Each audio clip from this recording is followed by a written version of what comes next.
Next question over here. Hi, yes. My name is Patrick. I'm a student at Centennial College. My question is, in Islam it says, Jesus Christ, peace be upon him, is not the Son of God. When we are all children of Allah and born of mother and father, for he is only born of a mother, why is he not the Son of God? Brother Patrick asked a very good question, a very important question. He said that why in Islam is Jesus Christ, peace be upon him, not considered as Son of God? When we all are children of God, he being born of a virgin woman, all the more reason should be. See brother, if you tell we are children of God, in that way I've got no problem at all. If you read the biblical language, if you say that we are children of God and Jesus is Son of God, in that context, meaning he is person who follows the commandment of God, most verily all the messengers of God, they are sons of God. But the problem is, if someone says he is not a normal son, but he is the begotten son, then there's a problem. Because if you read the Bible have got sons, the God has got sons by the tons. If you read the Bible, Adam is son of God, Ephraim is son of God, Israel is son of God. It's mentioned in the book of Romans, chapter number 8. All those who are led by the Spirit of God, they are sons of God. That means if you follow the commandment of God, you're a son of God. I've got no problem with that phrase at all. But today, that phrase has been misunderstood. You know, for example, if a young son asks me a question, I said, Beta, son, it's a very good question. He won't mind because I'm elderly, you know. But if I say that begotten son, that means I'm insinuating him. You know, maybe he'll punch me. Fine. So what do you realize? That using the phrase son of God, in the context that we are children of God, we have no problem.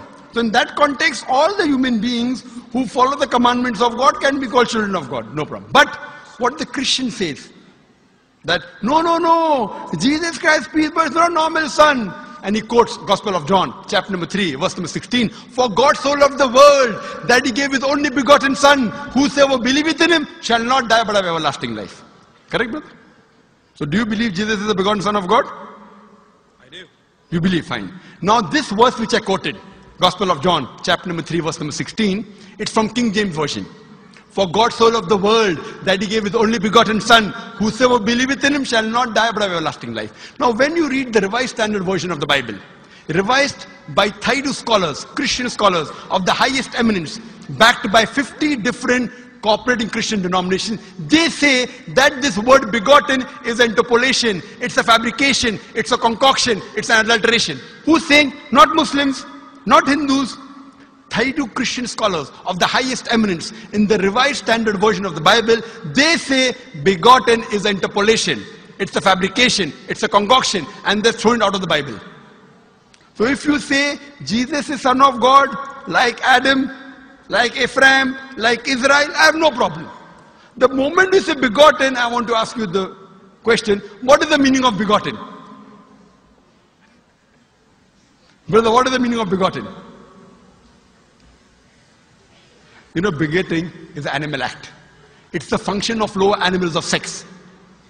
And when you say that he was born to Mother Mary, virgin, what are you insinuating? And if you say, because Jesus Christ, peace be upon him, is God or Son of God, because he was born to Mother Mary, Quran gives the reply in Surah Imran, chapter number 3, verse number 59. Inna masala Isa indallahi ka masala Adam. Khalaqa min turab. That when they say the similitude of Jesus in front of Allah is the same as Adam.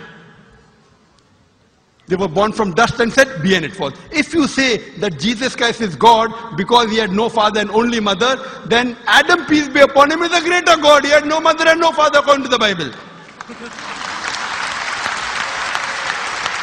MashaAllah, you're clapping. I like it. So if you say Jesus is God because he had no father, only mother, Adam is a greater God, peace be upon him. He had no mother, he had no father. I never referred to him as a God, but Son of God. That's right. Fine. So Adam is a bigger son of God. Right or wrong? By your definition, Adam would be a god, for he has no mother nor no father. Not my definition, not my definition. By the definition of the Christian missionary. By my definition, he is a messenger of God. Because God cannot beget. I told you in my talk. Lam yalid wa lam yulad. He begets not, nor is he begotten. The moment God begets, he is not God. Son of God meaning pious person, I agree. That's the reason Allah subhanahu wa ta'ala in the Quran, in 99 attributes, he has missed out Ab, father. Why? It's a good attribute, but Allah did not mention Ab meaning father because people started having wrong meaning of the word father. So he used the more difficult word Rab, but did not use Ab.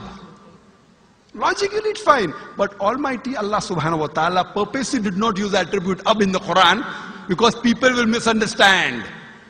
That's the reason English-wise, saying Jesus is the Son of God, meaning messenger of God, I'm with you. But the moment you say begotten Son, I have objection. So you say Jesus is a messenger of God, I say peace be upon him after his name. So I respect Jesus Christ, peace be upon him, more than you, Brother Patrick. Because when I take his name, I have to say peace be upon him. If I do not say that, I'm wrong. So I love Jesus Christ, peace be upon him, more than you. I follow his teaching more than you. And if you want, I can prove it to you. That's a different argument, not for tonight. Sorry?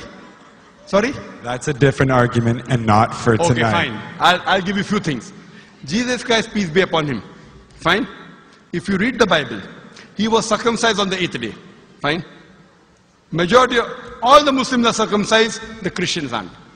So if you say Christian means a person who follows the teachings of Jesus Christ, peace be upon him, then it's mentioned in the book of Leviticus, chapter number 11, verse number 7 to 8. It's mentioned in the book of Deuteronomy, chapter number 14, verse number 8. You should not have pork. It's mentioned in the book of Isaiah, chapter 65, verse number 2 to 5. Should not have pork. Muslims don't have pork. Most of the Christians have pork. If you read the book of Ephesians, chapter number 5, verse number 18, in the book of Proverbs, chapter number 20, verse number 1, it says you should not have alcohol. Muslims as a whole don't have alcohol. Most of the Christians have alcohol. If you say Christian means a person who follows the teachings of Jesus Christ, peace be upon him, we Muslims are more Christian than the Christians themselves. We love him. We respect him. If you say, I love Jesus Christ, peace be upon him, but don't follow his teachings, your love is false. We, therefore, mashallah, I love Jesus Christ, peace be upon him, more than most of the Christians.